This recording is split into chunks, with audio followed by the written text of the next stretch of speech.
For my husband's sake, I pretended to be the oblivious wife he thought I was.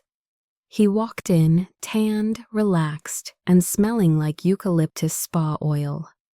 I handed him a glass of wine, kissed his cheek, and asked, "Did Olivia ever tell you what she picked up on that trip?" His smile died before the sentence finished. By the time he raced to the urgent care, my trap was already closing at home, at his job, and in court. My name is Megan Foster. I am 30 years old, a program manager at a community foundation here in Seattle called Cascade Care. And for the last hour, I have been standing in my kitchen, playing the role of the perfect waiting wife. The hardwood floors of our apartment were gleaming under the recessed lighting. A bottle of Cabernet, Ryan's favorite vintage, was decanted and breathing on the granite island. The smell of rosemary and roasting chicken filled the air, a domestic perfume designed to signal safety, comfort, and home. It was a stage set, meticulous and flawless, constructed for an audience of one. I was waiting for my husband, Ryan Mitchell. He was 33, a sales director at Summit Tech Solutions, and he was currently returning from what he had described as a grueling 12 days of executive leadership training on the East Coast. When the key turned in the lock, I smoothed the front of my dress. I checked my reflection in the oven door to ensure my expression was soft, welcoming, and completely devoid of the knowledge that was currently burning a hole through my stomach. The door swung open. Ryan stepped inside, dropping his leather weekender bag by the entryway. "I am home," he announced, letting out a long theatrical exhale. "God, Megan, you have no idea how good it smells here." He walked toward me, and immediately the narrative he had been building for 2 weeks began to crumble under the weight of visual evidence. He did not look like a man who had spent 12 days trapped in windowless conference rooms, looking at spreadsheets and quarterly projections. He looked vibrant. He was wearing a fresh white polo shirt that cost more than my weekly grocery budget, the fabric straining slightly against his chest in a way that suggested he had been hitting the gym. Not the buffet line, but it was the details that screamed the truth. His skin was a rich golden bronze, the kind of tan you do not get from a fluorescent-lit boardroom. It was the deep baked-in color that comes from spending 6 hours a day by a pool in Finger Lakes. As he leaned in to kiss me, I caught the scent. It wasn't the stale smell of airplane recycled air or the metallic tang of office dress. He smelled like eucalyptus and peppermint. He smelled like high-end spa oil. I accepted his kiss, letting his lips linger on my cheek. I forced my body not to recoil. "Welcome back," I said, my voice steady. "You look rested." He pulled back, flashing that charming boyish smile that had won over half the board at Summit Tech Solutions. Rested? I wish. It was a marathon, Megan. Seriously, I think I spent more time looking at strategy decks than I did sleeping. We were going until 11 at night some days. He walked over to the island and picked up the glass of wine I had poured for him. He swirled it, watching the red liquid coat the glass, completely at ease. He felt safe. He thought he had pulled it off. He thought he was the smartest person in the room. I watched him take that first sip, letting the silence stretch just long enough to be noticeable. I leaned my hip against the counter, crossing my arms over my chest. I needed to time this perfectly. I needed to catch him right at the apex of his relaxation. "That sounds intense," I said, keeping my tone light, almost conversational. "I can imagine how draining that must be. All those people, all that close contact." "Tell me about it," he said. taking another large gulp of wine. "But hey, it is over now. I am just glad to be back here with you." I smiled. It was a sharp, thin thing. "I am glad you are back too, Ryan. But by the way, did Olivia ever tell you what she picked up on that trip?" The reaction was instantaneous and visceral. It was as if I had reached into his chest and squeezed his heart with a cold hand. The smile did not just fade, it died. It vanished so completely, it was like it had never existed. His hand, which had been bringing the glass back to his lips, froze in midair. His knuckles turned white as his grip tightened on the delicate stem of the wine glass. For a second, the only sound in the apartment was the low hum of the refrigerator. His eyes, which had been warm and crinkled with laughter a moment ago, went wide and then immediately darted to the left, then the right, scanning the room as if looking for an exit or a hidden camera. His breathing hitched, a sharp intake of air that got stuck in his throat. The leather laptop bag he had slung over his shoulder slipped. He had forgotten to hold on to it. It hit the floor with a heavy, dead thud that echoed through the kitchen. He did not even look down at it. He was staring at me, his pupils dilating. "What?" he stammered. "What are you talking about? Olivia, she was just there for the breakout sessions." "I barely saw her." "Oh, I know," I said, my voice dropping an octave, becoming clinical. I walked around the island, moving closer to him. I wanted him to see the absolute lack of humor in my eyes. "I am not asking about the sessions, Ryan. I am asking about what she came back with, you know, the illness." He set the wine glass down on the counter. He missed the coaster, and the glass wobbled dangerously before settling. His hand immediately went to his pocket, patting the outline of his phone. It was a reflex. He wanted to check if she had texted him. He wanted to know if their story was still straight. "Illness?" he asked, a bead of sweat appearing near his temple, despite the air conditioning. "She is fine. I think she is fine." "Why would you think she isn't?" "Well," I said, inspecting my fingernails casually, "I heard it is. Something specific. Something that shows up a few weeks later. It spreads through close contact, very close contact. You know, shared towels, shared sheets, that sort of thing." I looked up and locked eyes with him. "If I were you, given how much time you spent in those strategy meetings, I would be worried. It is highly contagious." Ryan looked like he was going to be sick. The tan drained from his face, leaving him looking gray and waxy. He took a step back from me as if I were the one who was infected. "I need to check something," he mumbled, pulling his phone out.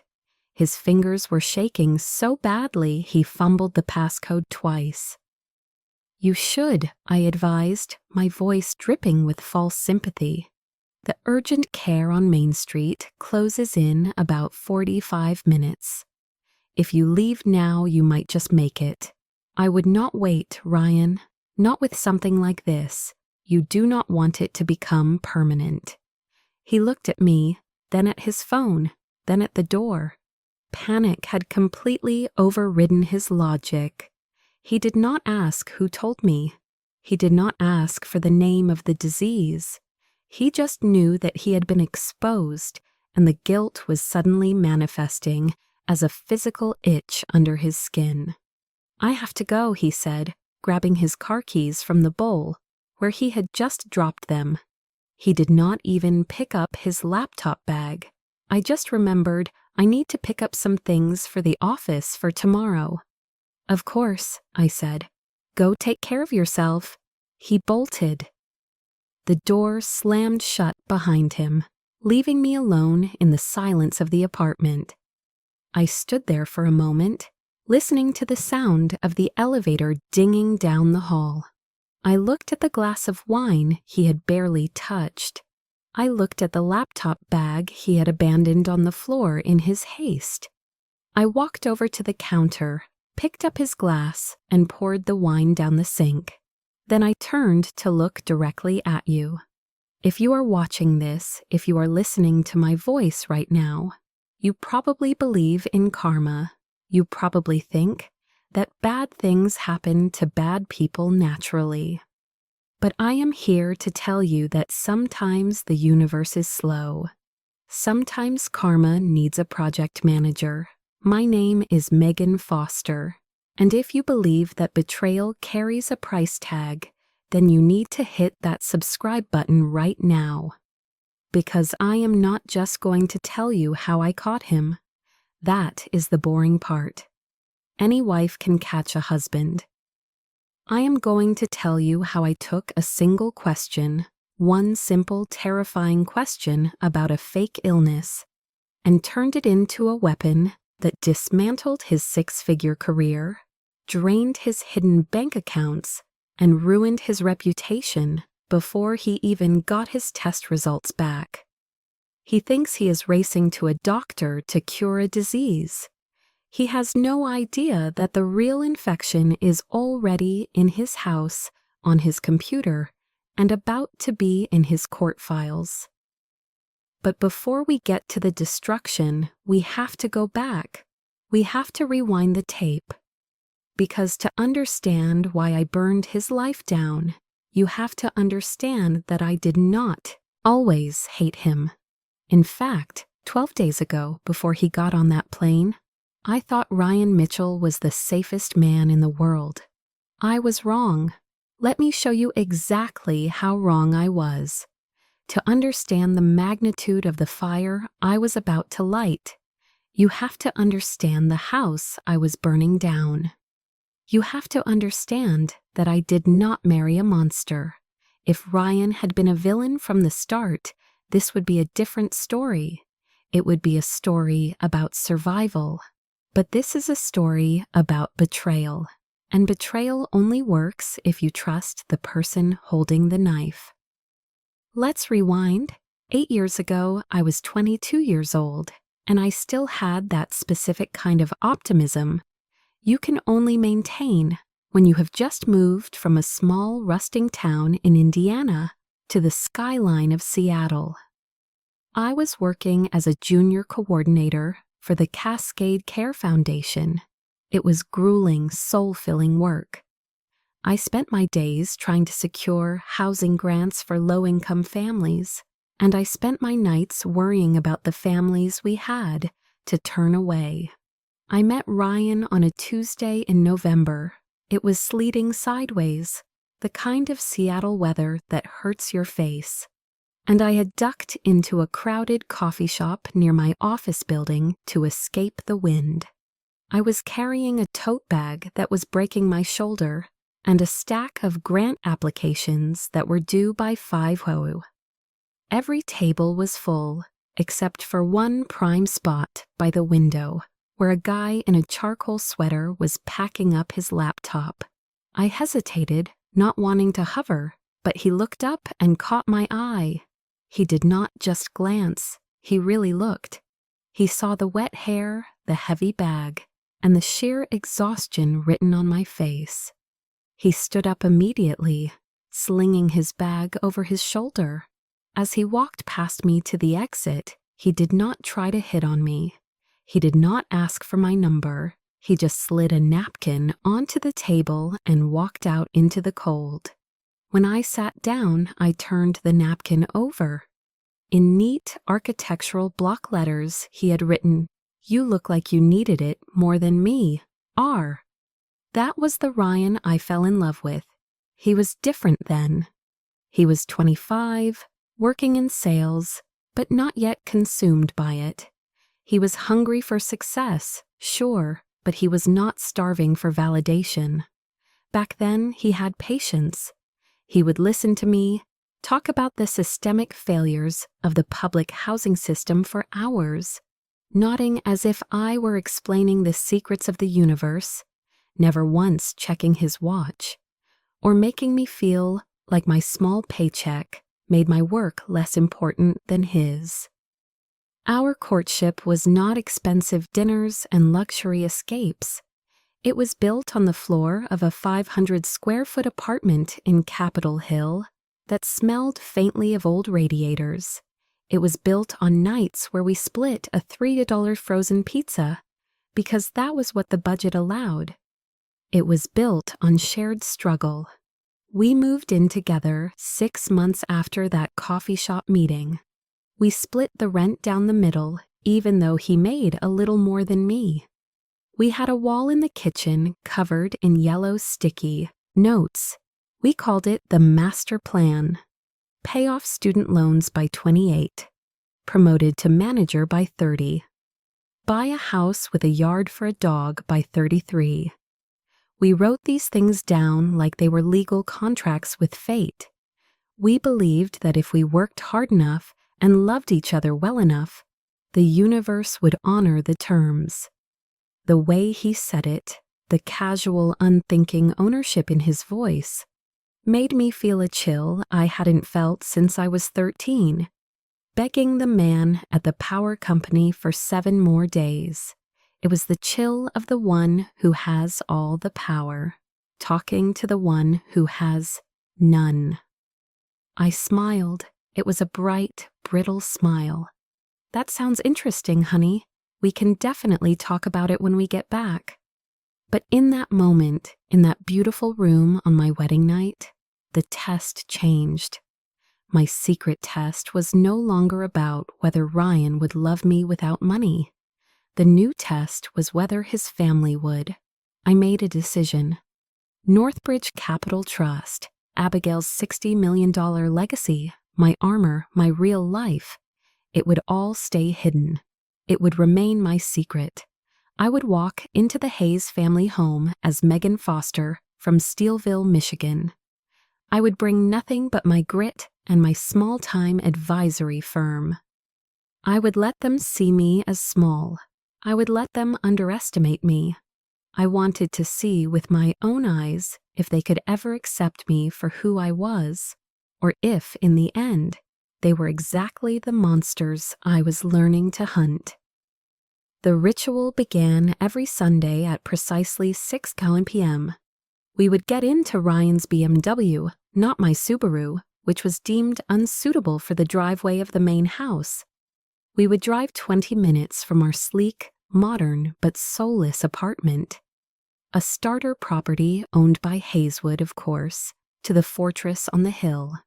The Hayes residence was 9,000 square feet of glass, cold-rolled steel, and imported stone.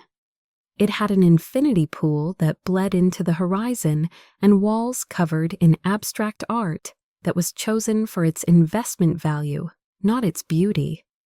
Victor called it a testament to self-made grit.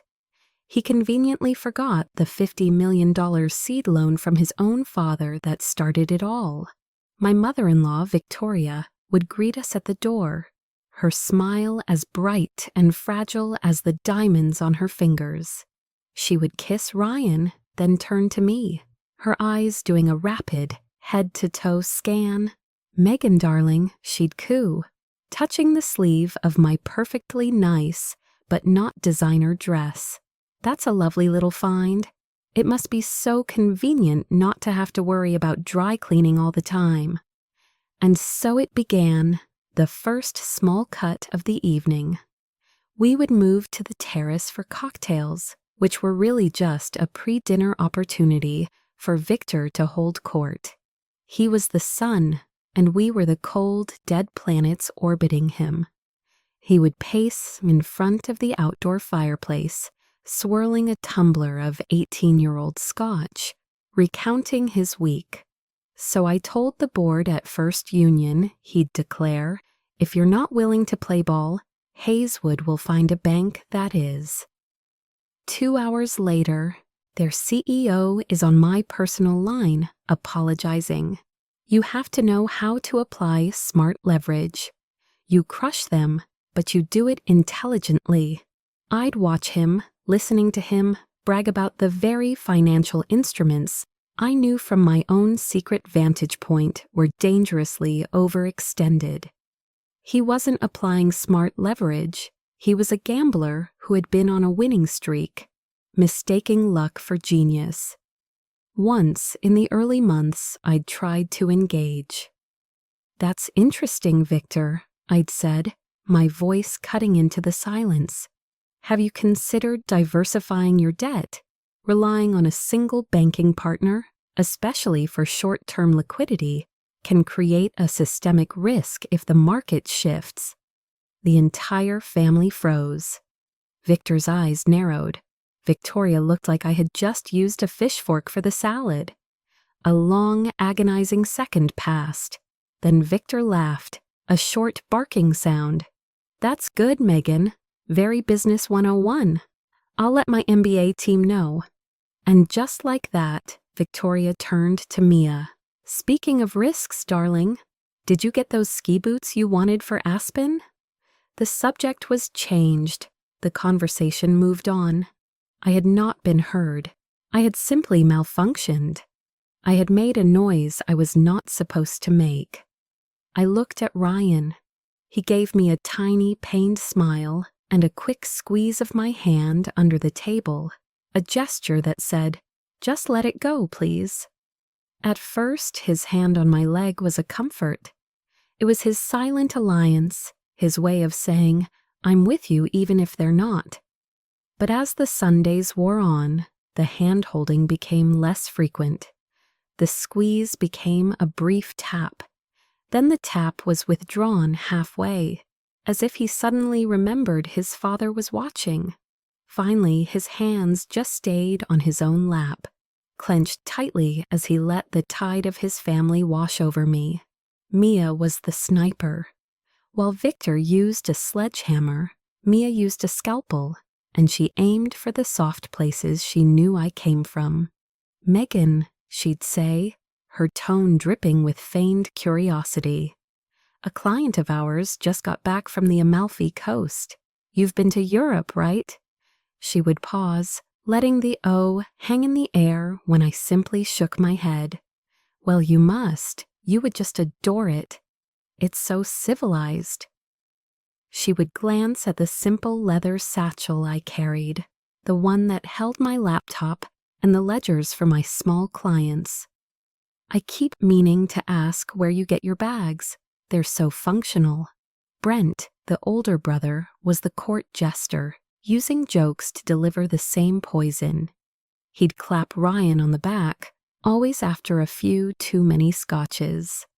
"Heard you're letting Megan here consult on the new apartment build-out." He'd chuckle. "Just on some interior finishes, Brent," Ryan would say, his face tight. Brent's eyes would find me. "That's great. Hey, Megan, how's that little company of yours, Peak Ridge?"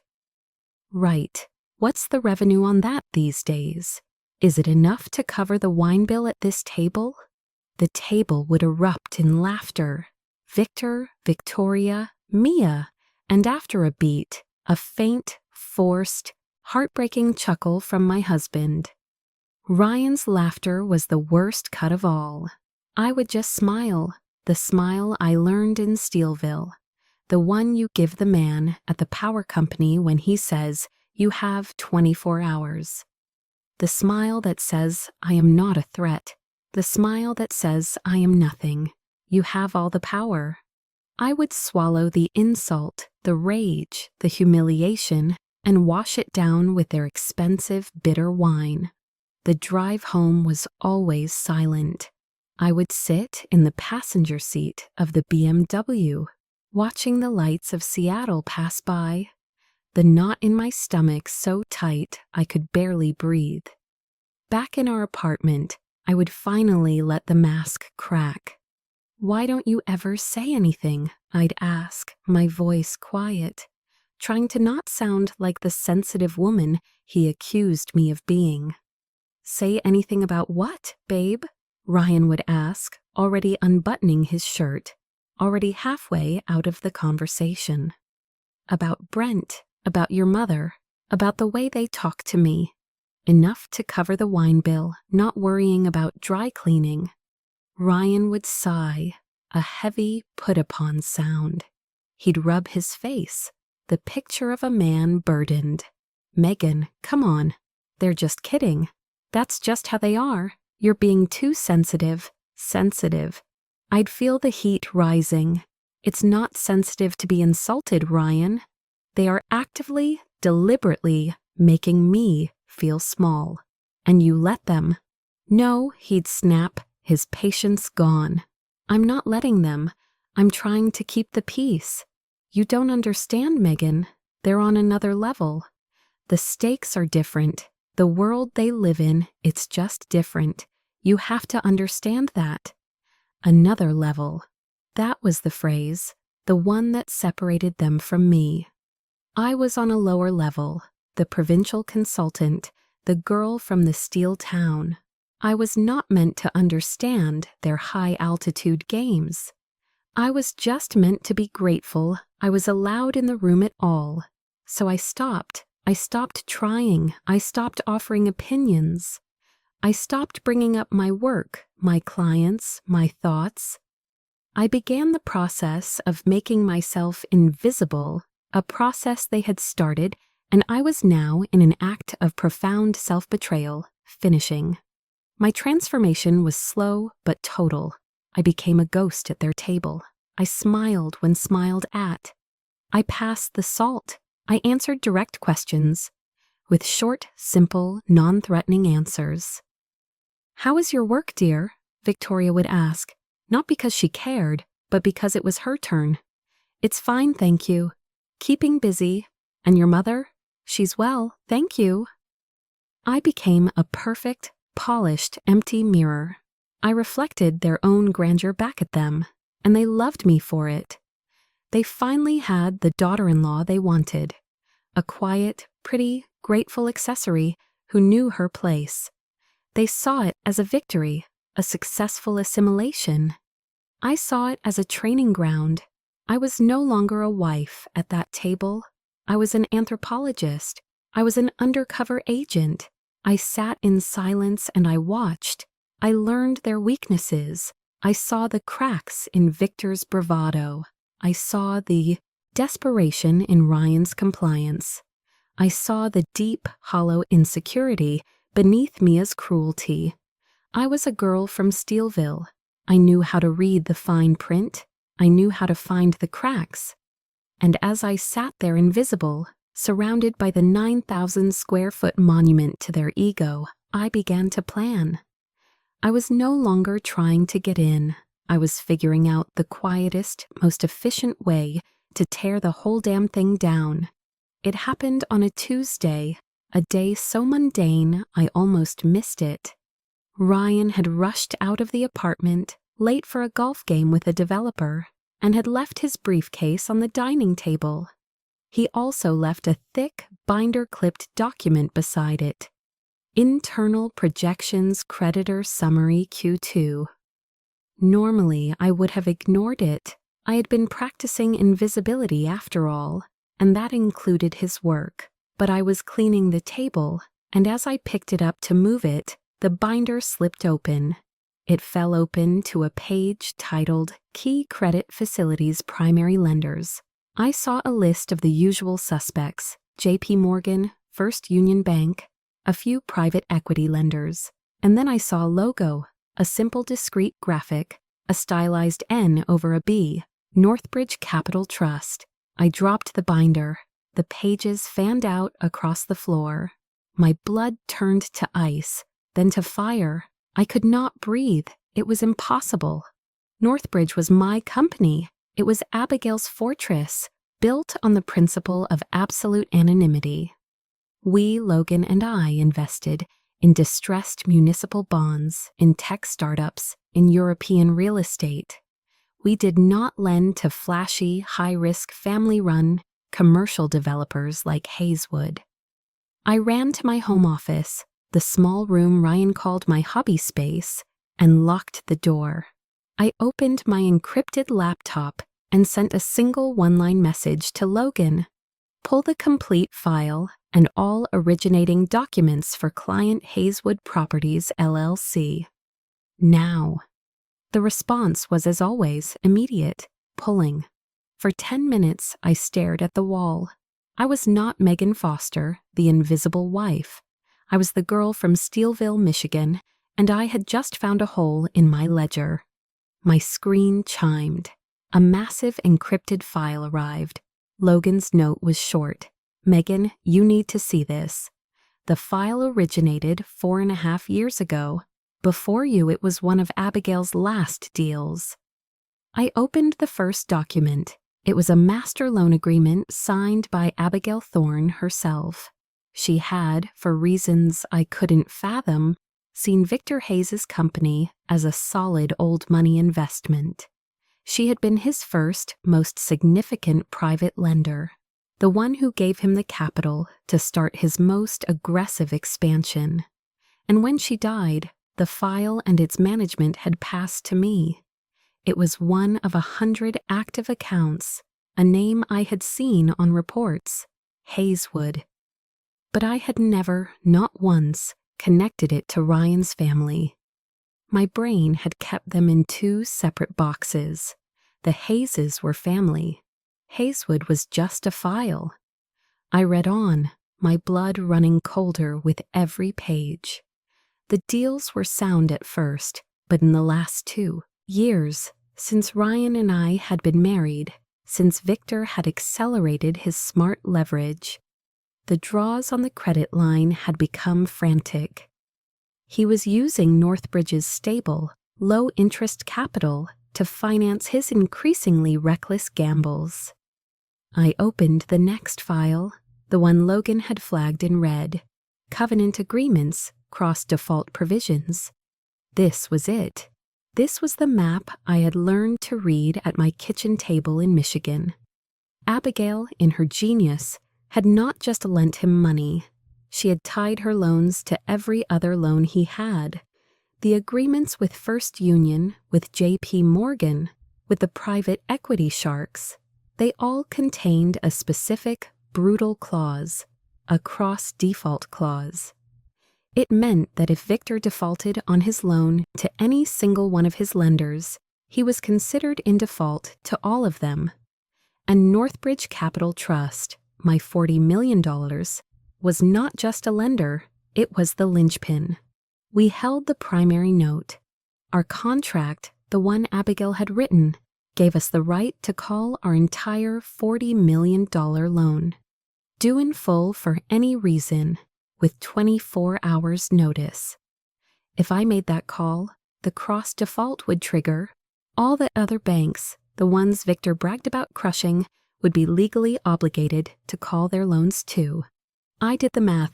My $40 million plus their $65 million, due in 24 hours. I looked at the number, 65 million. I knew from the quarterly report I'd seen tonight that Hazewood Properties did not have $65 million. They didn't have 10. They were leveraged to the hilt, a house of cards built on swagger and my secret inheritance. The girl from the steel town, the provincial consultant he had laughed at, was not a guest in his house. I was the foundation. I was the pillar holding up the entire rotting $53 million empire. And I had just found the lever that would bring it all down. The rage was so profound, so complete, it was almost silent. But he was still my husband. This was his family, his name. A part of me, the part that had fallen in love with him in a blues bar, was screaming. I had to try one last time. I had to know for my own soul that I had given him every possible chance to be the man I thought I'd married. I would not be invisible. I would give him the data. I would give him the chance to be my partner. I spent an hour that night. I did not use the Northbridge letterhead. I printed out a simple 2-page analysis on my own Peak Ridge consulting paper. I kept it simple. I used the old theories he and his father so despised. Basic cash flow analysis, debt-to-equity ratios. I circled the 3 most dangerous bridge loans. I highlighted the negative cash flow. At the bottom, I did not write, "You are about to go bankrupt." I wrote by hand in discreet, clear lettering. This level of exposure is unsustainable. The reliance on a single credit facility, note B, is a critical vulnerability. Suggest immediate deleveraging and diversification of lenders, even at a higher interest rate, to avoid covenant breach. I was in effect giving him a map to save himself from me. I slid the 2 pages onto the keyboard of his laptop on his desk. I did not say a word about it. I just left it for him, an offering, a final test. I waited. A day passed. He did not mention it. 2 days. He was busy, cheerful, distant. The weekend came. That Sunday, we drove to the house. The dinner was, as I've already told you, a masterpiece of humiliation. It was the night Victor announced the Lakeside Gateway deal. The deal I now knew had been financed by the last $5 million of my money. And it was the night I offered my opinion. But what I haven't told you is what happened before Victor cut me off. When Ryan heard me start to talk about leverage ratios and short-term debt, a look of recognition flashed in his eyes. He knew what I was talking about. He had read my memo. For one singular, agonizing moment, I thought he would speak. I thought he would say, "Wait, Dad, she's right. I was looking at her analysis and she has a point." Instead, he sat there. He let his father laugh. He let his sister mock me. He watched me be reduced to nothing. And then, as the laughter died down, Ryan, my husband, cleared his throat. He picked up his wine glass and smiled, a conspiratorial boys' club smile at his father. "You have to be careful, Dad," Ryan said, and my heart stopped. There are a lot of people out there with old theories. Someone I know, was looking at some of our old numbers, and they got so spun up talking about critical vulnerability. They just don't understand the level we're operating on. He had not just ignored my warning. He had not just let me be humiliated. He had taken my final desperate offer of help, my lifeline, and he had handed it to his father as a joke. He had offered up my intelligence as a sacrifice at the family altar, just to prove how loyal he was. Victor beamed. "That's my son. He gets it."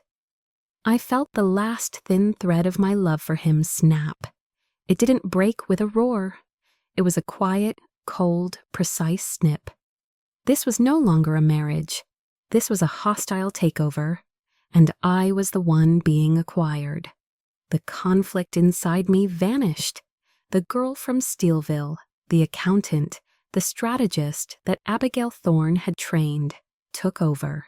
There was no more emotion. There was only a balance sheet. I began to plan. I spent the next 2 months preparing. I was no longer an invisible wife. I was a liquidator. I had Logan quietly, meticulously review every single legal clause. I had him trace the funds, ensuring that when I pulled them, my own assets were firewalled from the blast radius. I had my legal team draft contingency plans to create a trust for the low-level employees of Hazewood. The secretaries, the site managers, the janitors, the people who, like my parents, would be the first collateral damage. I would fund it myself, anonymously, to cover their last 2 paychecks. I prepared for this night, the dinner, the laughter, the "you don't understand this" level. It was not an insult that triggered me. It was a signal. It was the starting gun I had been waiting for, the final confirmation that my analysis was correct. They were, all of them, a bad investment. The scene in Victor's study was not an act of impulse. It was the final, cold, logical execution of a plan that had been in motion for weeks. It was the inevitable, mathematical result of their own actions. It was simply the collection of a debt. I returned to my seat at the long, polished table. The heavy, ornate chair slid smoothly, silently back into its place. My slice of seared salmon, which had been artfully arranged over a bed of couscous, had gone cold. I picked up my fork and knife. The heavy silver felt solid, real in my hands. I took a small bite of the fish. It was cold, tasteless, but I chewed, swallowed, and took a sip of water. I was invisible after all, a ghost at the feast. Across the table, the Hayes had not missed me. Victor was in the middle of a grand, self-congratulatory monologue about the Lakeside Gateway deal. And the beauty of it, he was saying, is that we use their own leverage against them. They wanted a bidding war, but I went straight to their primary lender, an old-school fund, and locked in the financing before they even knew we were at the table. A classic Hayeswood victory. He raised his glass, and the family dutifully raised theirs. To Hayeswood, Brent said, his voice already a little thick from the wine. To Dad, slurred Mia, who was scrolling through a ski resort's Instagram feed, on her phone under the table. To the family, Victoria murmured, her eyes on her husband, full of practiced adoration. I watched Ryan. He raised his glass, his eyes meeting his father's. To win, Dad.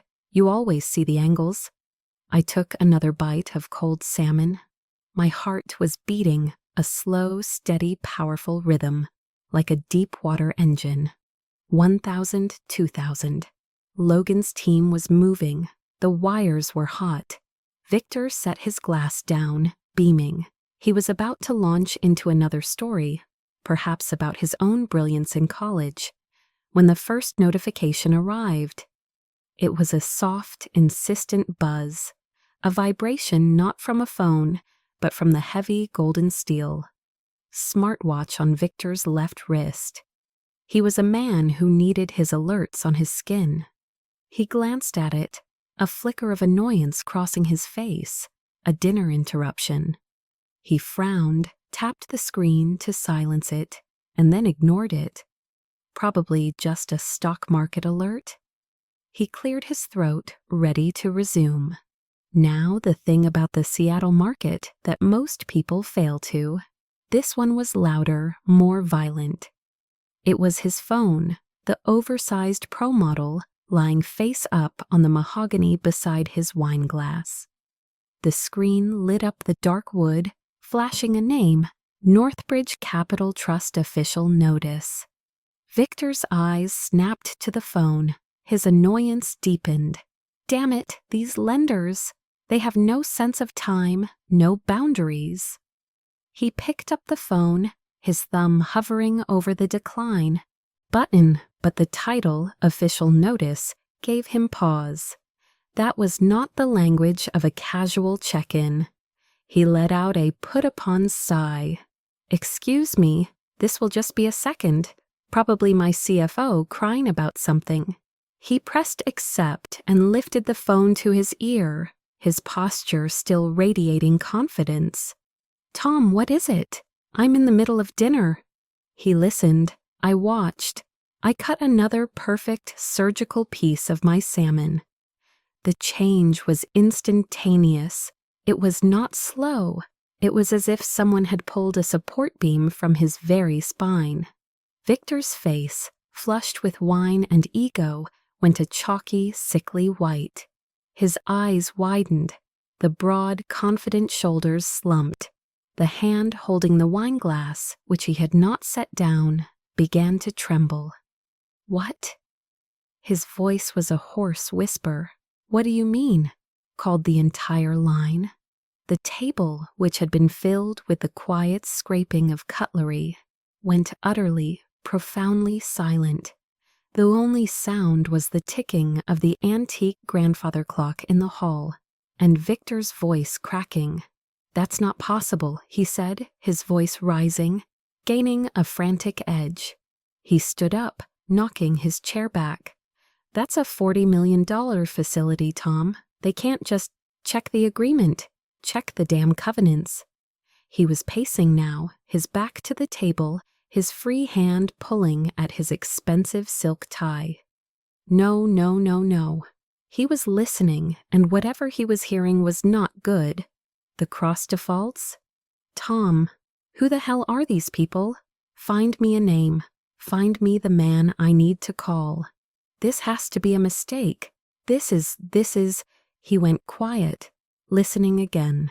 His entire body was vibrating with a mixture of rage and terror. All of it, he whispered, his voice small. The first union notes, the JPM line, all of it triggered. Victoria was the first to speak. Her hand, covered in diamonds, was shaking so much she had to set her wineglass down, spilling a few red drops on the white linen. Victor, darling, what is it? You're scaring me. It's the lakeside deal, isn't it? Mia said, her voice high and panicked. I knew it. That broker was a snake. I can't cancel my ski trip, Dad. I already paid for the chalet. Brent was sweating. He was visibly sweating. His eyes were wide, and I could see his lips moving, silently doing the math. His bonus, his stock options, his entire unearned future, all tied to the number on his father's balance sheet. Victor turned around. His face was a mask of utter devastation. He looked like a man who had just seen a ghost. He looked for the first time exactly like my father, small, broken. Victor, Victoria said again, standing up. He lowered the phone from his ear. He didn't bother to end the call. He just let it drop to his side, his arm hanging limply. Northbridge Capital Trust, he said, his voice hollow, addressing the room. They've called the entire note, all $40 million effective immediately. It triggered the cross defaults. What does that mean? Brent asked, his voice a dry croak. Just get another loan. Cover it. We're Hazewood. It means, Victor said, his eyes dead, that our other lenders, J.P. Morgan, First Union, all of them, their loans are now also due in full by tomorrow.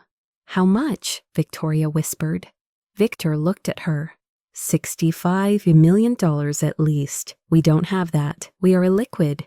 In a few days, we will be bankrupt, Brent finished, and he put his head in his hands.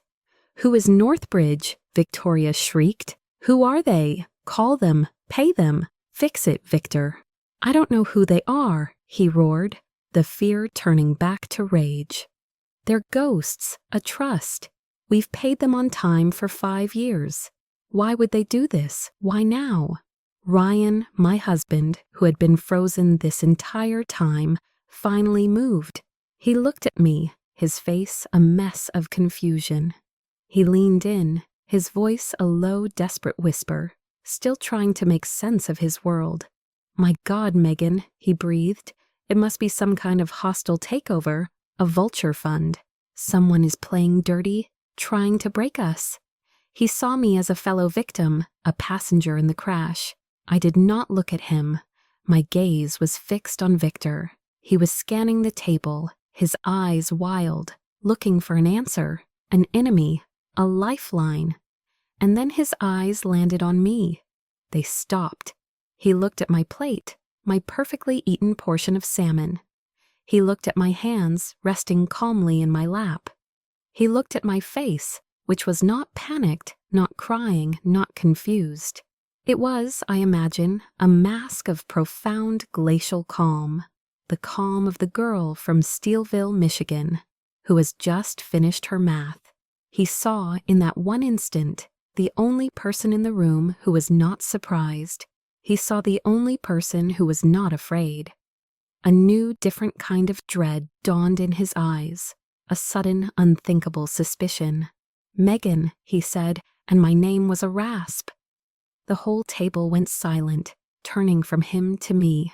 You, he started, his voice shaking.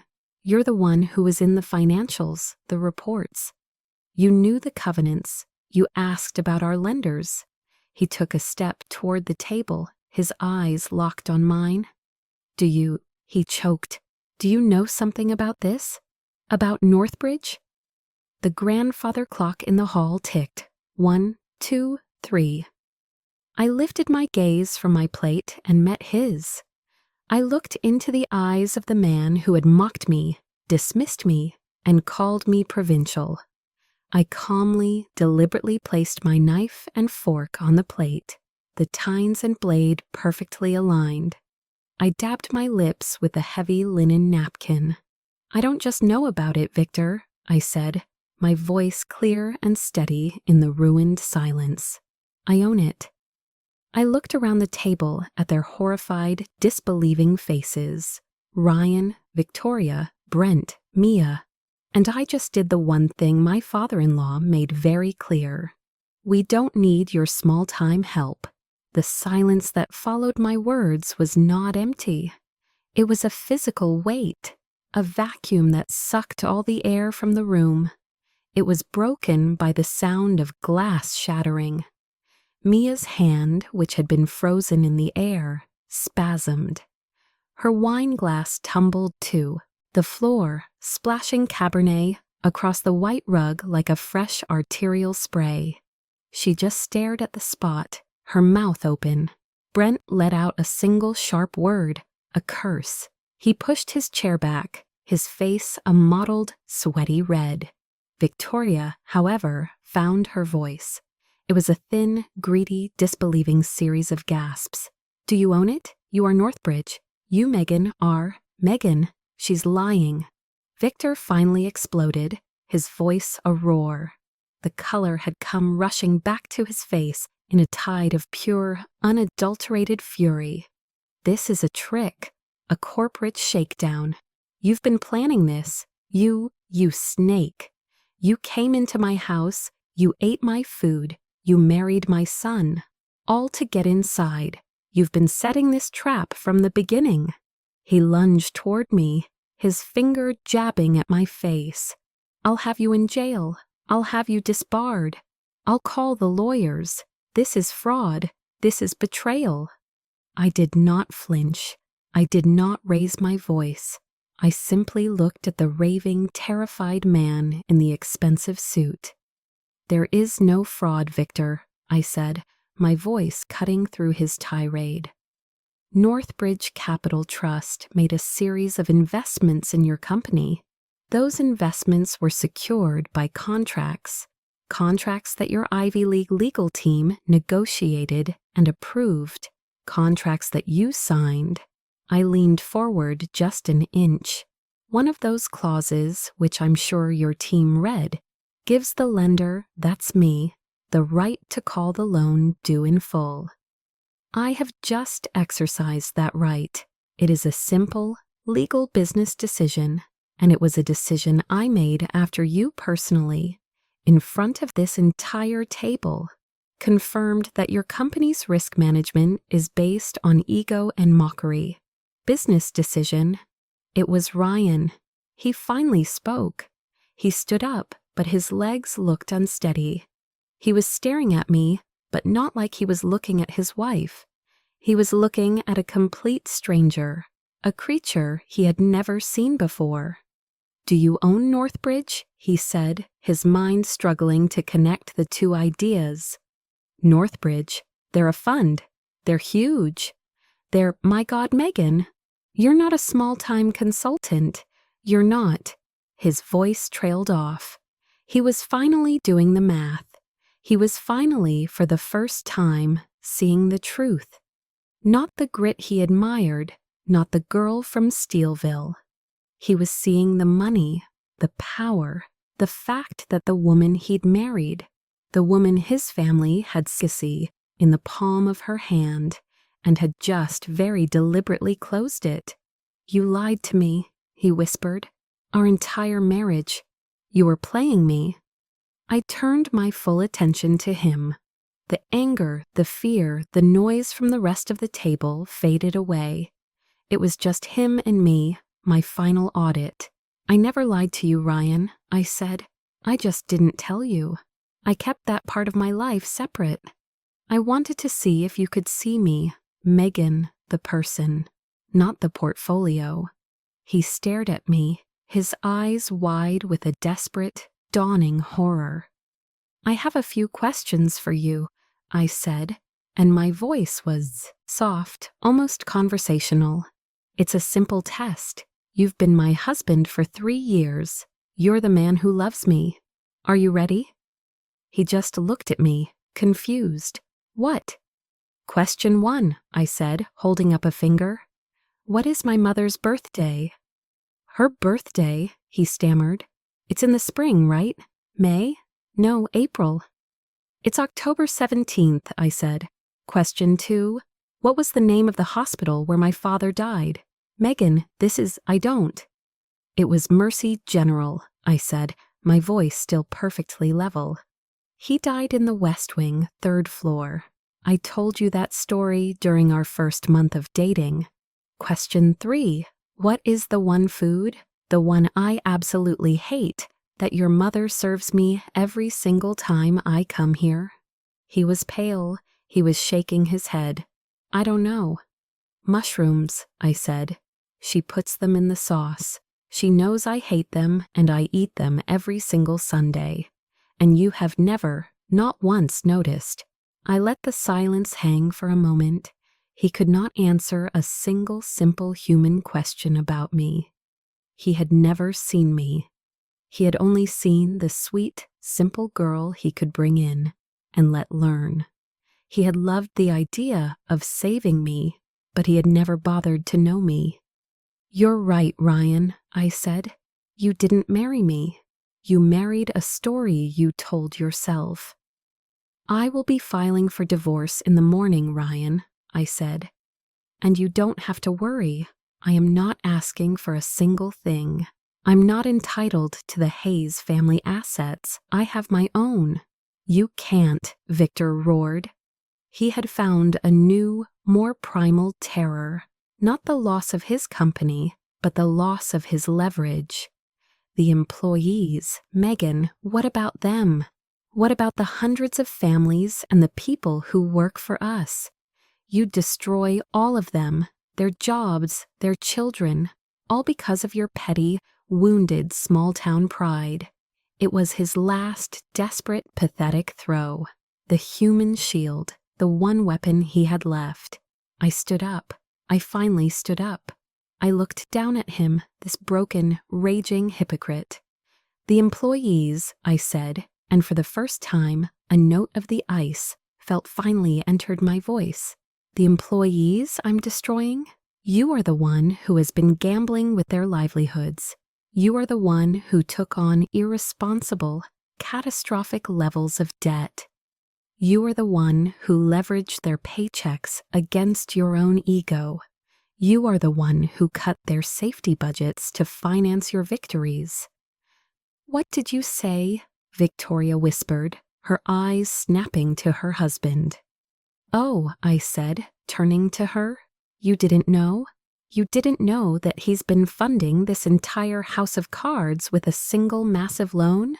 That he risked everything you have on one single secret source of funding? I smiled a thin, cold Steelville smile. He didn't just lie to me, Victoria. He lied to you, too. He risked your entire life, and he never told you. Victoria let out a sound. It was not a cry. It was a low animal wail of betrayal. She collapsed into her chair, her face in her hands, her diamonds looking dull in the chandelier light. She wasn't crying for the company. She was crying because she had just realized her entire life, her entire marriage, was built on the same hollow foundation. That was it, the final cut. I turned my back on the table. I left the ring. I left the half-eaten plate. I left the weeping, the cursing, the profound, shattering silence of my husband.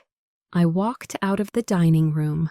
I walked down the long, cold marble hallway, past the wall of abstract art Victor had bought, past the photos of him shaking hands with governors, past all the monuments to a man who had, in the space of 10 minutes, ceased to exist.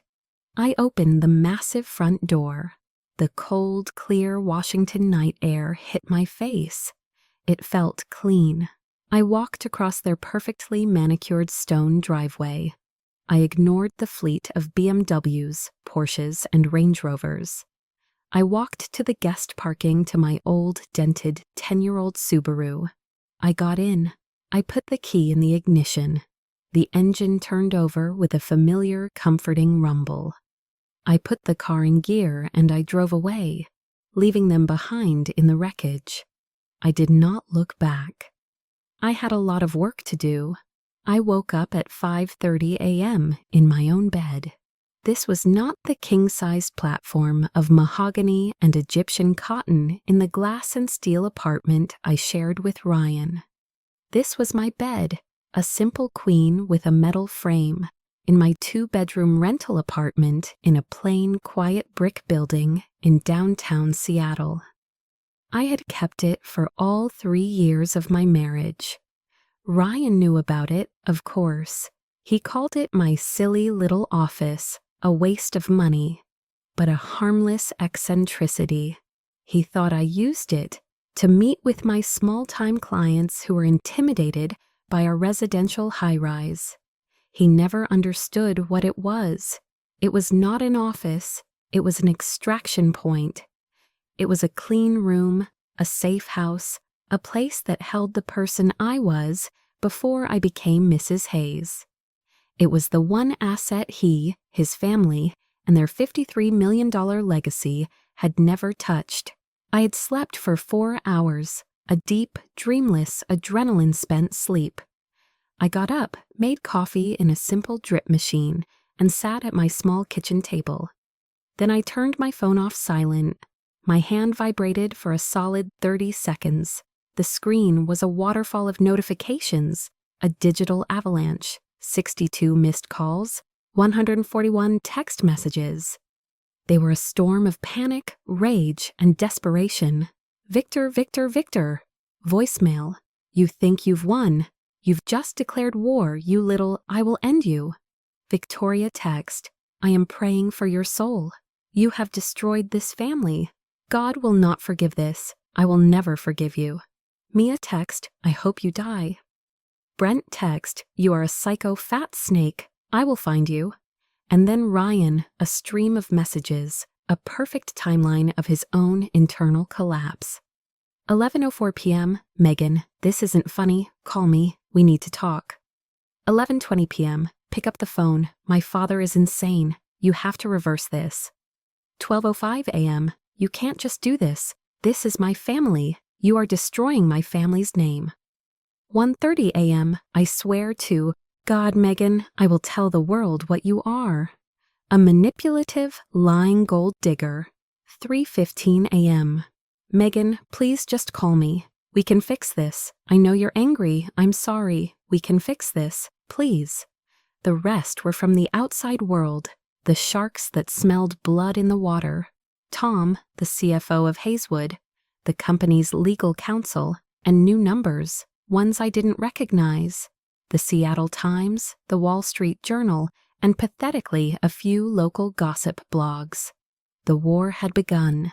By 9 a.m., Victor had fired his first public shot. He was, above all, a creature of public relations. He had already hired a crisis PR firm. The first article appeared on a local business wire, citing a source close to the family. The headline, Hazewood Properties Blindsided by Hostile Internal Takeover. Wife of air-manipulated family for years. I read the article over my second cup of coffee. It was a masterpiece of fiction.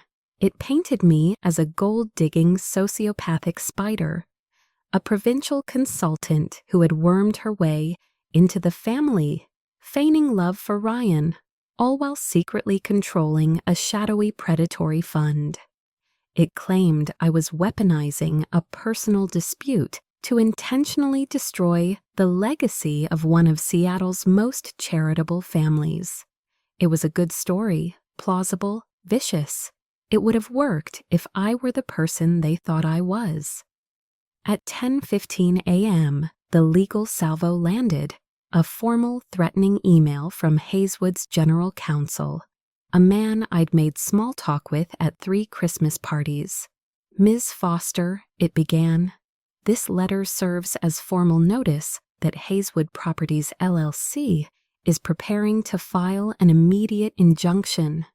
Your actions constitute a clear and malicious breach of fiduciary duty, a transparent case of tortious interference, and the intentional infliction of financial damages.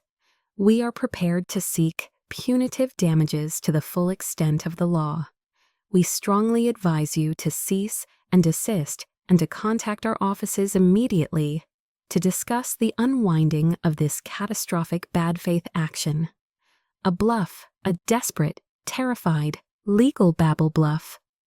Breach of what fiduciary duty? I wasn't on his board. I was a lender. Tortious interference with my own contract? They were throwing legal spaghetti at the wall, hoping to God I was the provincial consultant who would be terrified by the big words. I forwarded the email to a single contact, Nadia Patel. I was at her downtown office by 11 Sourto. Nadia did not look like the Hayes family's lawyers.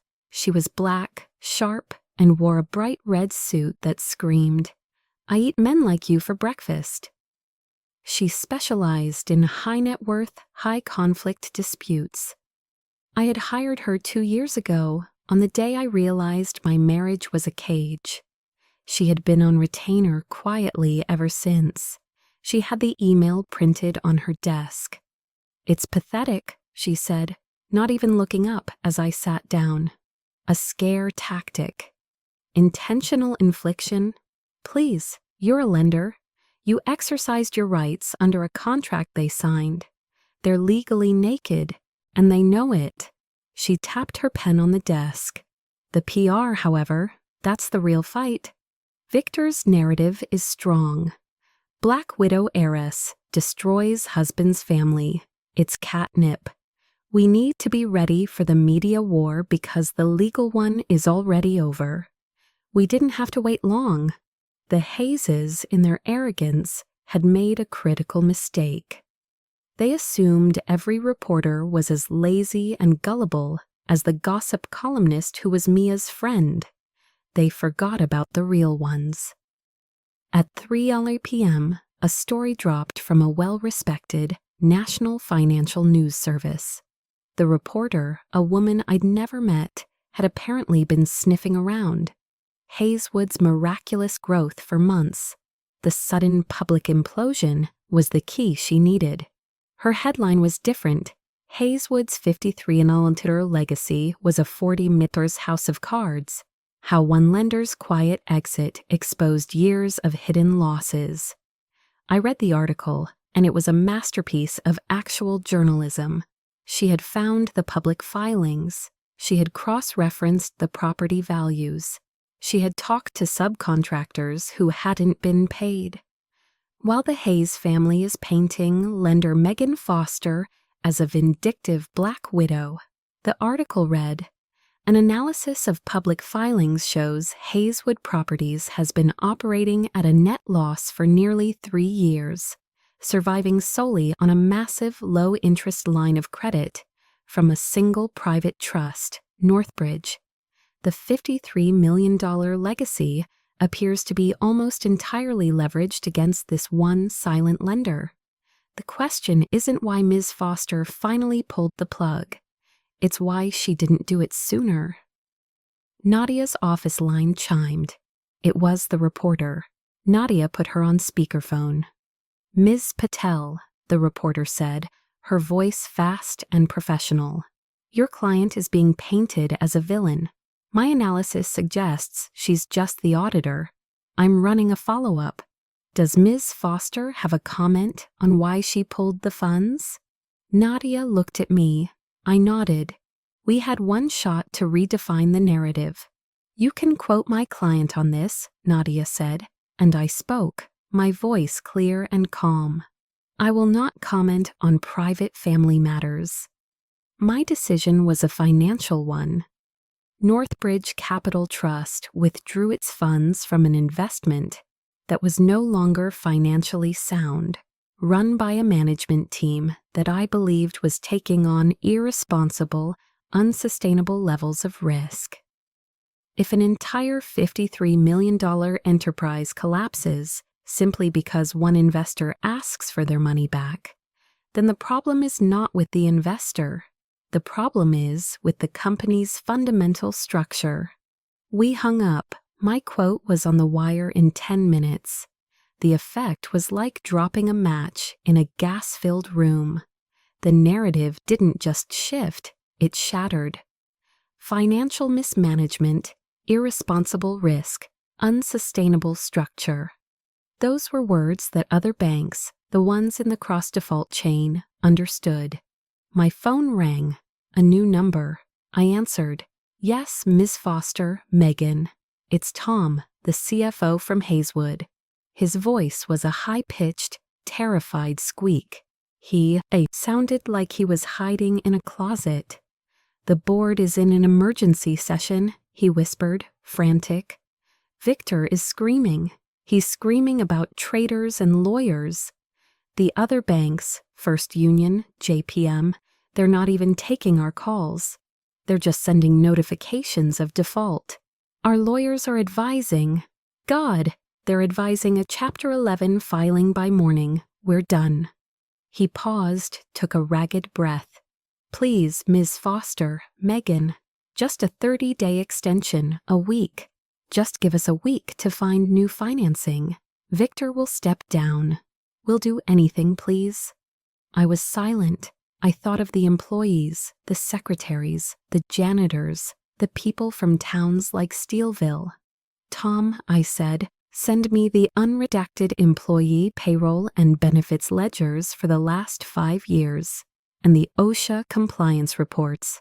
What? Why? That's highly confidential. If you want me to even think about pausing this execution, you'll send them, I said. You have 1 hour. I hung up. Meanwhile, Ryan's purgatory was complete. The gossip blogs had found our wedding photos.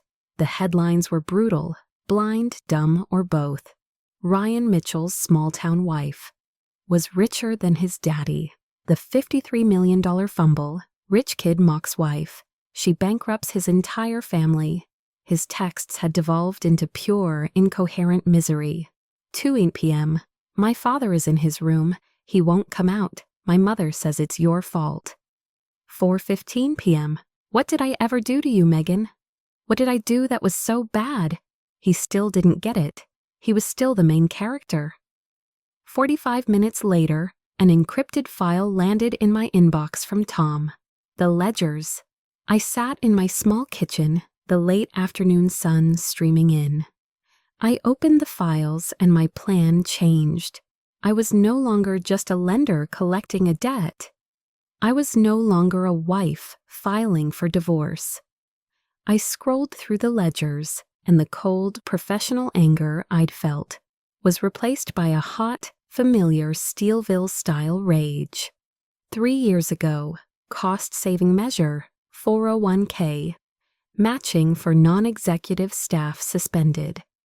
2 years ago, healthcare realignment, moved all non-executive staff to high-deductible catastrophic plan. 18 months ago, efficiency optimization, paused quarterly on-site safety and training certifications for all construction crews. And right next to it, a week later, incident report, Carlos Ramirez fall from second-story scaffolding, minor injuries. He had cut their safety lines. He had stolen their retirement funds. He had gambled with their health insurance. He hadn't just been using my $40 million to cover his losses. He had been using his employees' lives, their futures, their safety. My original plan was simple. Cut the anchor, let the hazes sink, walk away clean. But now I saw the truth. This wasn't just about an insult. This wasn't about my wounded pride. This was about what men like Victor Hayes do. They don't just build, they consume. They feed on people they consider small time. I opened a new file. I started a new spreadsheet. My revenge wasn't going to be just pulling the money. My revenge was going to be redefining who exactly was worthy of being saved. It was past 11 a.m. The day's digital war had quieted. The phone calls had slowed. The texts from the Hayes had devolved into exhausted silence. I was in my kitchen in my safe house apartment, reviewing the OSHA safety violations from Tom, the lines on the page blurring when a knock came. It wasn't a buzz from the intercom. Someone was at my actual apartment door. I froze. Nadia had advised me not to see any of them, to let the lawyers handle it. The knock came again, softer, almost hesitant, not the demanding pound of a Victor or a Brent. I looked through the peephole, my breath caught. It was Ryan, but it was not the Ryan I knew, not the confident, smiling, handsome air in the tailored suit. This man was undone. His hair, always perfectly styled, was a mess, as if he'd been pulling his hands through it for hours. His expensive overcoat was unbuttoned. His tie was gone. The collar of his shirt was open. He was just standing in the hallway under the flat, unforgiving fluorescent light, looking at my door as if it were the only solid thing in the world. He looked, for the first time in his life, exhausted and small. I opened the door. He just stood there for a long time, looking at me. His eyes were red-rimmed. He seemed shocked to see me, as if he hadn't believed I was really here. "Can I?" His voice was a dry rasp. He gestured vaguely inside. I stepped back. I did not invite him in. I simply made space. He walked past me into the living room he had always dismissed as my hobby. He looked around at my simple furniture, my old books, and the second-hand rug. He looked like a man who had landed on a foreign planet. "You were really living here," he whispered, mostly to himself, "all this time." "What do you want, Ryan?" I asked. I did not sit. I stood in the entryway, my arms crossed. He turned to me, and the practiced, easy Hayes charisma was gone. He looked raw. "I didn't know," he said, his voice cracking on the last word. "You didn't know what? The finances, the risk." My God, Megan, I thought he was a genius. I thought he was untouchable. I had no idea he'd leveraged everything. I just believed the stories. I believed it all. "You saw my analysis, Ryan," I said, my voice as cold and flat as a steel blade. "You read my memo. You knew." "No," he said, and it was almost a sob. "I read it. I saw the words, critical vulnerability. But I didn't understand it. Not really. It's just what I've done my whole life, Megan. When something challenges the family, I just make it go away. I make it a joke. I thought I was just keeping the peace." He took a step toward me, his hands half raised in a plea. "I am sorry." It was the first time in our entire relationship I had ever heard him say those words without an excuse attached. "No, I'm sorry, but you're too sensitive." "No, I'm sorry, but that's just how they are. Just, I'm sorry." He looked down at his shoes. I liked it. God, that's the awful part. I liked that you were the girl from Steelville. I liked that you were my find, the brilliant, gritty, self-made woman who needed me, who needed my family. He finally looked up, and his eyes were full of a shame that was so profound it was almost paralyzing. "It made me feel noble," he whispered. "It made me feel like a hero, saving you, giving you this life. And the truth is, the real you, the one who isn't grateful, the one who is smarter than all of us, the one who has this power, she terrifies me." You terrify me, Megan. There it was, the entire ugly, pathetic truth. He didn't love me. He loved the story of me. He loved the version of me that made him feel great. And now, he continued, seeming to shrink in on himself, that's the only thing that can save us. You, your power. You didn't come here to apologize, Ryan, I said. You came here to negotiate. He flinched as if I'd slapped him. Yes, he admitted, his voice hollow. My father, he wants to meet. He has a proposal, a deal. I almost laughed. He's bankrupt. He has nothing to offer. He's offering you the company, Ryan said, the words tumbling out in a rush. He's ready to step down. He'll give you the CEO chair, majority shares, anything. He just needs you to stop the bleeding. He needs you to inject enough capital to satisfy the other banks and pull Hazewood out of the Chapter 11 filing. He took another desperate step.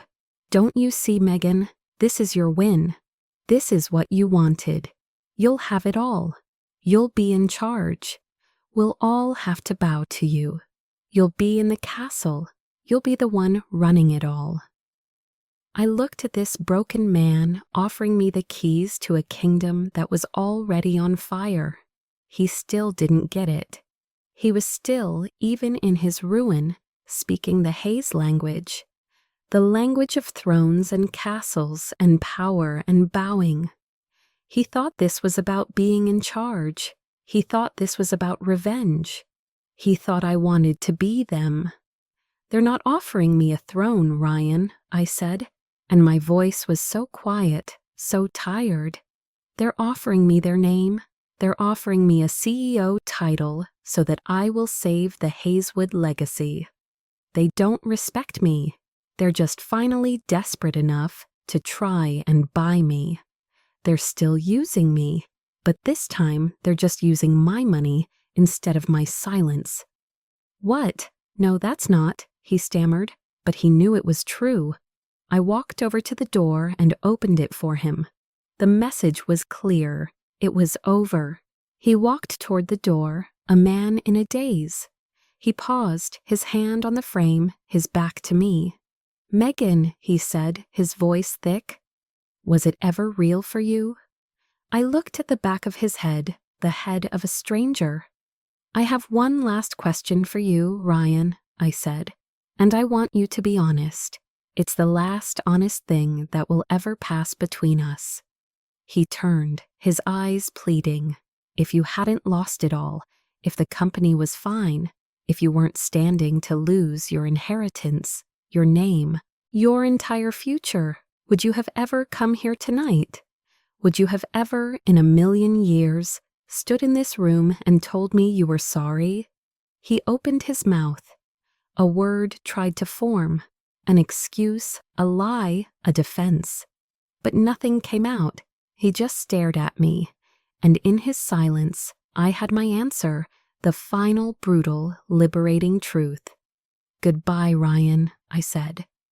He sagged as if I had physically struck him. He turned and walked out of my life. I agreed to the meeting. I met them the next afternoon, not at their home, not at their office, but on neutral ground, Nadia's sterile glass-walled conference room.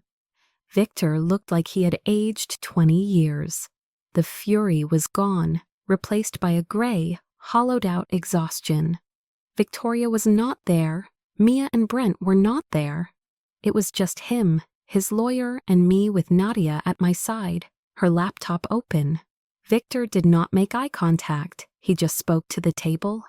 The offer is simple, he said, his voice a dry rasp. We, the board, will agree to a full transfer of controlling interest, 70%, the CEO chair. It's yours. In exchange for, Nadia asked, her voice sharp. An immediate capital injection, Victor's lawyer said, taking over.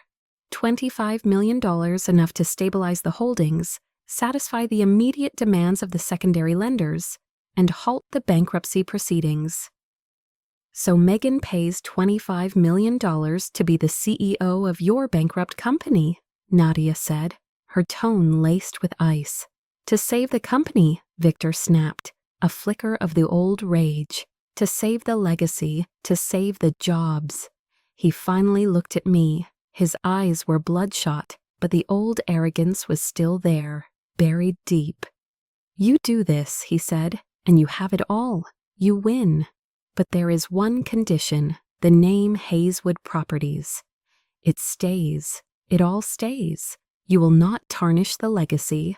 You will not humiliate the family. You will save the name. There it was, the sale of his soul. He would give me his crown as long as I let him keep the title. He would rather be a puppet in a palace with Hazewood on the door than a free man in a gutter. I looked at him. I looked at this man who had 48 hours ago laughed in my face. I felt nothing, just the cold, clear focus of a surgeon about to make an incision. I pretended to think. I tapped my pen on my legal pad. I looked at Nadia, then I turned back to Victor. It's a significant offer, I said, my voice all business. But I can't agree to invest $25 million into a company without full due diligence on its liabilities. We're past due diligence, his lawyer sputtered. We're in a crisis. I know, I said, and I've seen the financials, but I haven't seen the human liabilities, the payroll ledgers, the employee contracts, the full unredacted OSHA reports, and any pending labor claims. I won't inject $1 until I know the full extent of the rot you've hidden. Victor looked confused. The employee contracts? What does that matter? It matters to me, I said, my voice hard. I'm not buying a brand, Victor. I'm buying an asset, and a company that mistreats its workers is a bad asset. I had him. He was so desperate to save his legacy that he was blind. He thought I was negotiating on a technicality. He looked at his lawyer, who just shrugged. What did it matter? It was a token request. Fine, Victor grumbled. We'll get you the files. You can look at the damned HR reports. Good, I said, standing up. You have 24 hours to get me every file. My team and I will review them. And then, and only then, will I give you my final answer. Nadia and I walked out. We got into the elevator. The doors closed. They're fools, Nadia said, smiling. They just handed you the gun and the bullets. They're not just fools, I said, clutching the printouts of the files Tom had already sent me. The ones that proved Victor had cut safety budgets. The ones that proved he'd stolen his employees' retirement. They're criminals, and they just invited me to the trial. The next morning, the bankruptcy court was not a grand wood-paneled hall of justice. It was a fluorescent-lit, beige-walled conference room in a federal building smelling of stale coffee and profound desperation. The room was packed. The secondary lenders, the men from J.P. Morgan and First Union, sat in a row, their faces grim. The court-appointed trustee sat at the head of the table, and at the center of it all sat Victor Hayes. He looked composed. He was gray and tired, but he had a faint, smug, martyred look. He had made his deal with the devil, or in this case, me, and he believed he was about to be saved. He thought I was here to accept his terms. We are here to discuss the Chapter 11 reorganization filing of Hazewood Properties, the trustee began. Victor's lead lawyer, the same man who had threatened me, stood up.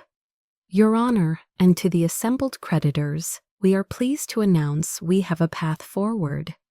A strategic investor has agreed in principle to a significant capital injection. He smiled, a slick, reptilian smile toward me. Ms. Megan Foster, the primary lender, has agreed to assume the role of CEO, injecting $25 million to stabilize the company. The Hazewood name and its legacy will be preserved. We are here to finalize that agreement. The room was silent. The trustee looked at the papers, then looked at me. Miss Foster, is this the agreement you are presenting to the court and the creditors?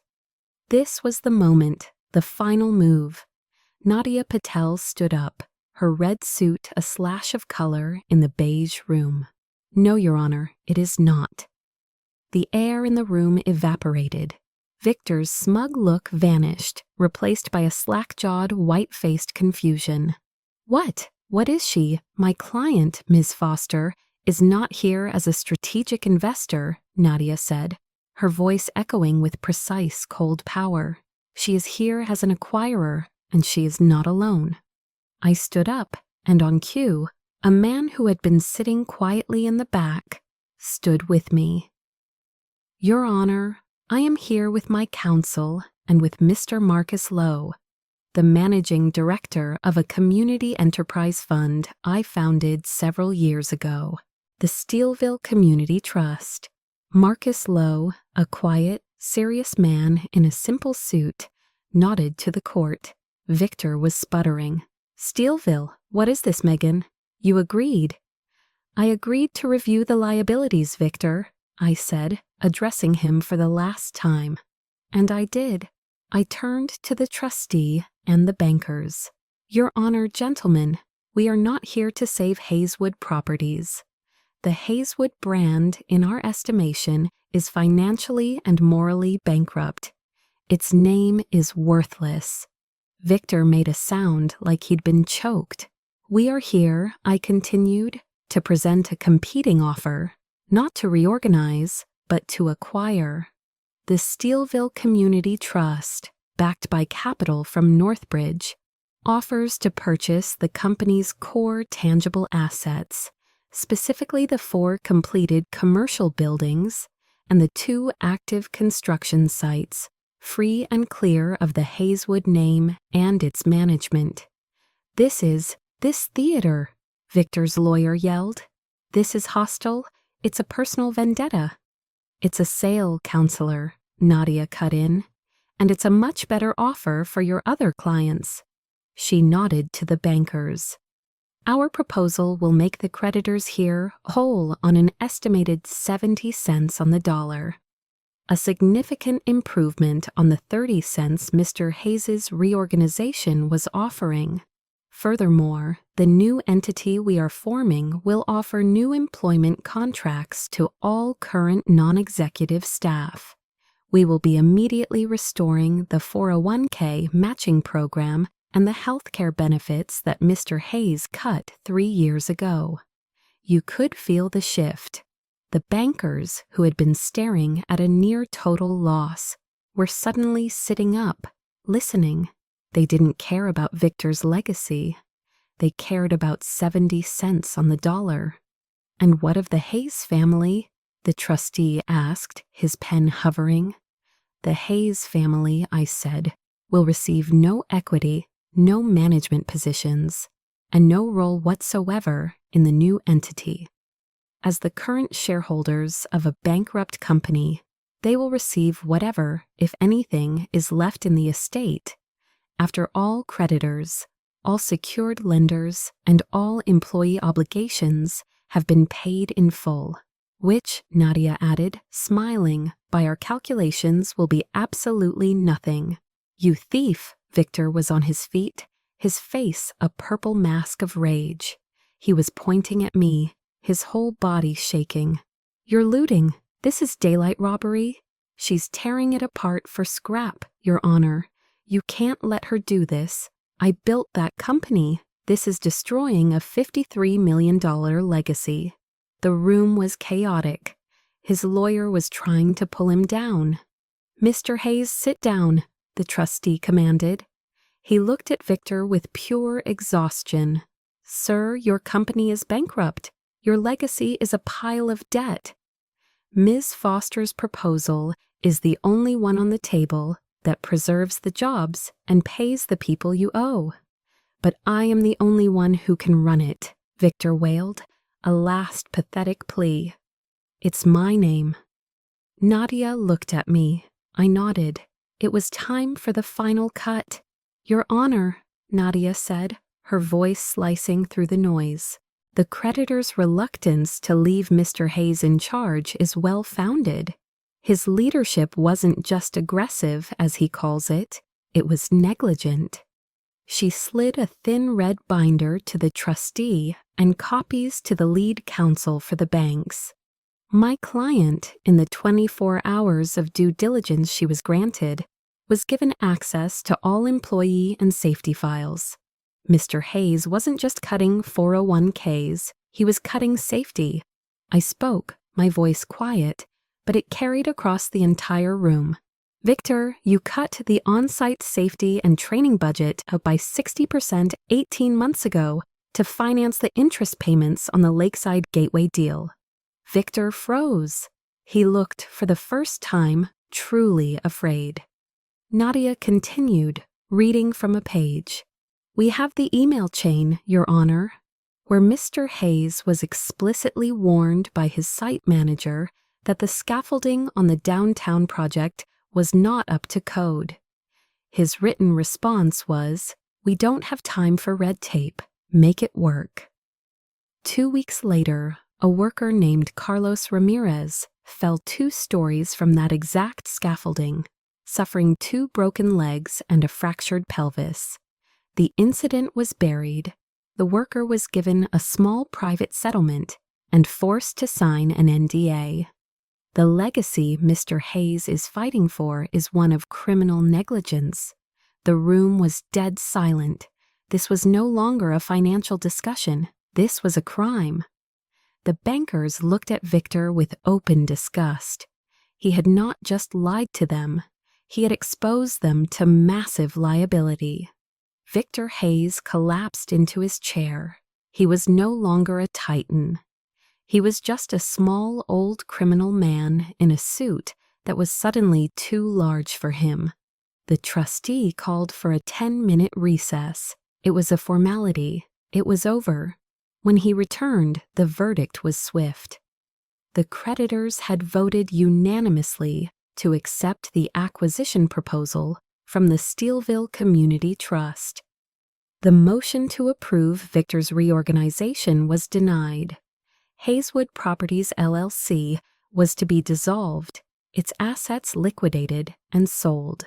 The name was dead. I walked out of the conference room with Nadia, my heels clicking. The hallway was a circus of cameras and microphones. The press, smelling the final kill, swarmed. A reporter, the same woman who had broken the House of Cards story, shoved a microphone in my face. Her voice was sharp.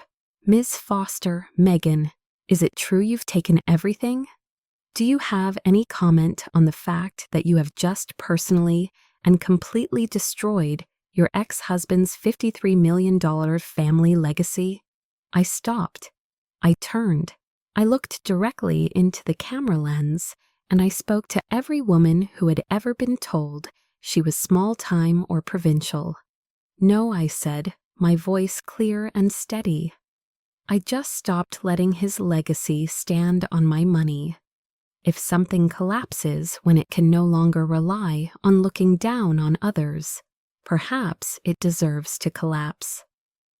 Nadia guided me through the parting sea of reporters. 2 months later, I stood on the balcony of a half-finished building. It was the same building Carlos Ramirez had fallen from. My new entity, the one I'd formed with the Steelville Trust, was retrofitting it. We weren't building luxury condos. We were building a shared workspace, a community and business incubator for the exact kind of small-time companies I used to consult for. Down on the street, I watched a crew of workers leaving for the day. They were wearing new hard hats, all branded with the Steelville Trust logo. They were loud, laughing, grabbing coffee. I recognized a few of them from the old Hazewood payroll. A man near the front, walking without a limp, was pointing at some blueprints. It was Carlos Ramirez. He was the new site safety manager. I took a deep breath. The air smelled like sawdust and new paint. I didn't just tear down Victor's $53 million monument to his own ego. I had recycled the parts. I had taken the real value, the buildings, the jobs, the people, and transferred it into the hands of those who, like me, had been invisible for far too long. There was no happily ever after. There was just me, standing on my own foundation after the single highest value move of my life. Thank you so much for listening to my story. If you enjoyed this tale of justice served cold, please leave a comment down below telling me where you are listening from. I love reading about all the different places our community calls home. Don't forget to subscribe to the Violet Revenge Stories channel. Hit that like button and smash the hype button to help this story reach more people who need to know that sometimes the truth really does set you free.